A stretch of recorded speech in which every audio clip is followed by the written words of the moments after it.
You're listening to The Alex Jones Show.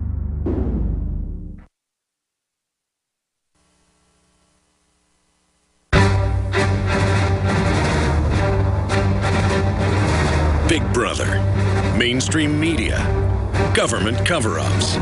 You want answers? Well, so does he. He's Alex Jones on the GCN Radio Network. And now, live from Austin, Texas, Alex Jones. Welcome back to the Alex Jones Show. I'm David Knight in Austin, and we have Paul Joseph Watson joining us from the UK. In the last hour, we were talking to Lionel, talk show host out of New York, about the recent grand jury non-indictments in Ferguson and now in New York with the Eric Garner case. And he said something in the last segment that I thought was interesting. I wanted to talk to Paul about this. And he said, remember, back when we were younger, he and I, we had a very different kind of attitude from the police, of course. And that's what we're all talking about. This radical change that's being pushed from Washington, this militarization of the police and their equipment and their training and the way they regard themselves and the public. And Paul, I wanted to ask you this. I remember this... As we're dating ourselves here, I remember this Roger Miller song, England Swings Like a Pendulum Do. They talked about bobbies on bicycles, 2x2. I was there in the 80s quite a bit of time with my wife, and I was really taken back by how kind the police in the UK were, especially around London, how approachable they were because they weren't armed and they weren't in cars. And it was a very different situation when I went back 20 years later because they had much more of an American model. And I think it was easier for me to see it there because it wasn't this very gradual process that has happened in the United States, although in the last few years they have accelerated the change so much. I think you have to be pretty blind and deaf to not notice what's going on in America now, or just totally apathetic. But let me get your take on what's going on in the UK, because that was my take on it. It's a very different situation where they were going on patrol, two guys on foot or on bicycle. They had a radio, they had their billy clubs, they could call for support, but they were not armed. And it seemed to me they had a very different attitude. Well, I think there's a statistic, David, which is, I'm not sure if this is correct, but this is what I read today, that police in America have killed more people than police in the UK have ever killed in the history of policing. Now, that may not be completely accurate. But it's just like the last year, over what period of time in America? Over the last year in America. Over the last year that I read. Yeah. Just the last year. We know they've killed 5,000 Americans since 9/11.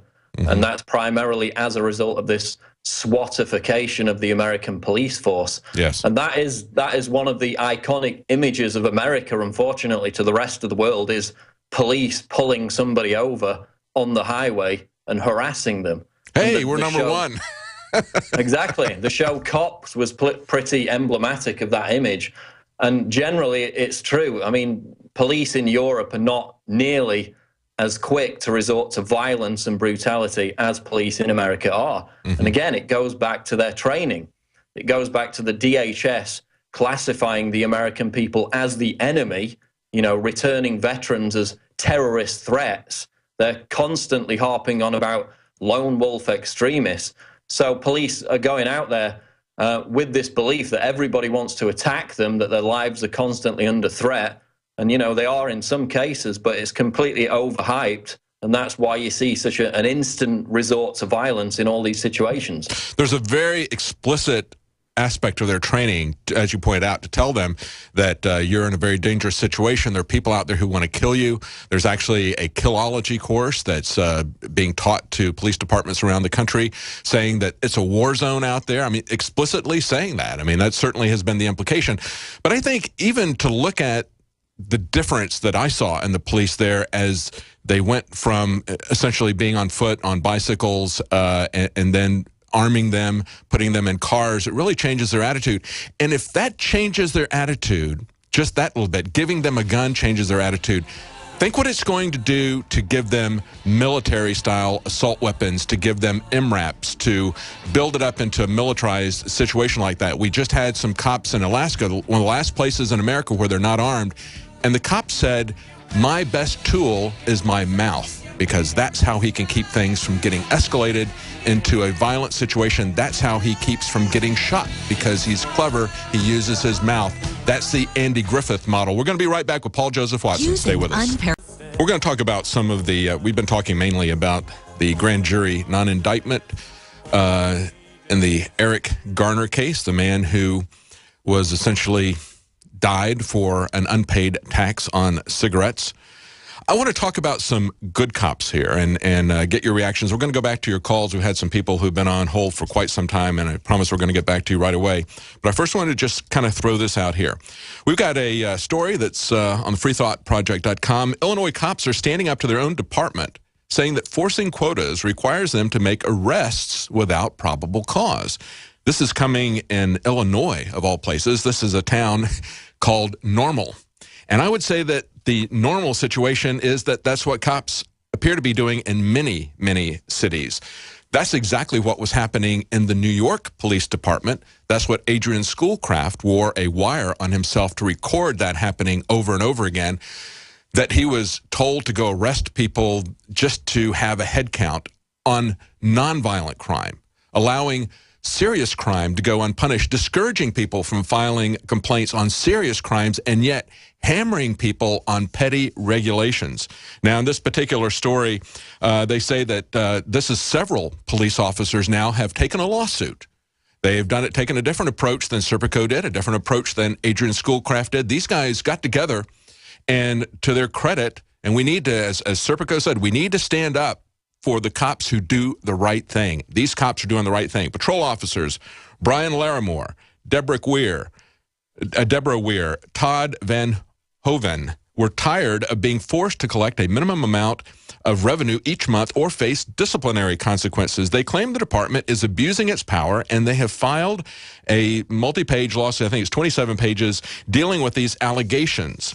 They say that it's more than just traffic citations as well. The lawsuit details requirements to make at least 2 criminal arrests each month. So they're not just after petty regulations. They're actually going out and have a quota of criminal arrests. A quota of criminal arrests. Hold that thought there for a second. Think about that.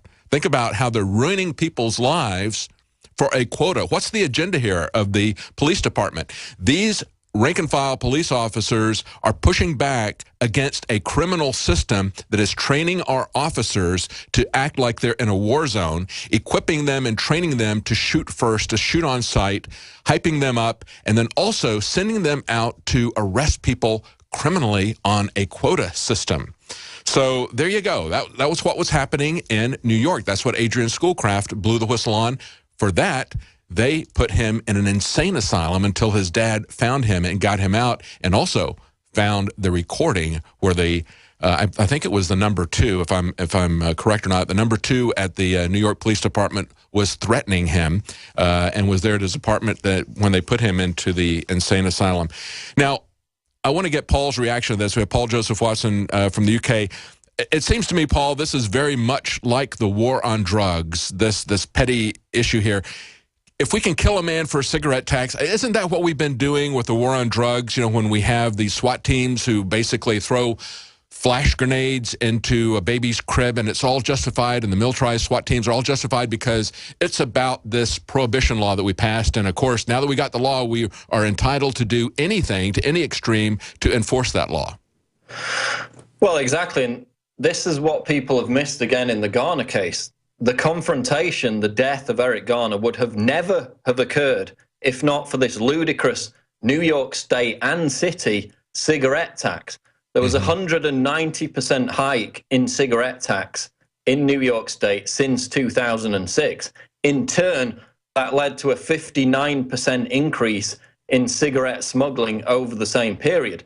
So now you have a situation where half of all cigarettes consumed within New York State are smuggled, or in the eyes of the government, illegal cigarettes, because they now have a $4.35 per pack, dollar per pack tax, in addition to a $1.50 per pack tax for the state, for the city as well, on every pack of cigarettes. So if this hadn't have been imposed by the likes of Bloomberg, who before the confrontation with Eric Garner increased police powers to target so-called cigarette smugglers, this choking death would have never have happened. So Garner's death was essentially caused by big government, caused by these punitive, greedy taxes being imposed by the state. So again, that's a major issue. These ludicrous taxes, again, are a direct cause of police brutality. If we really want to address the issues, the solutions in preventing police brutality, we need to know how these cases arise in the first place. And in the case of Garner, he was basically summarily executed for tax evasion. So now they've set that precedent that American citizens can be summarily executed, choked to death for violating some ludicrous tax law. And we've seen this developing over quite a long period of time with the war on drugs, the massive, massive incarceration. Again, that's where we also lead the world in terms of our prison population. The number of people that we have per capita in prison, adjusted for population, is far greater than it is in communist China or in Russia. We lead the world, and it's not even close with these other people, how many people we've thrown in prison. And of course, this is where those of you who are listening, although we've nearly lost jury trials, if somebody has a jury trial, this is where you can have an effect. It can only be one situation, perhaps.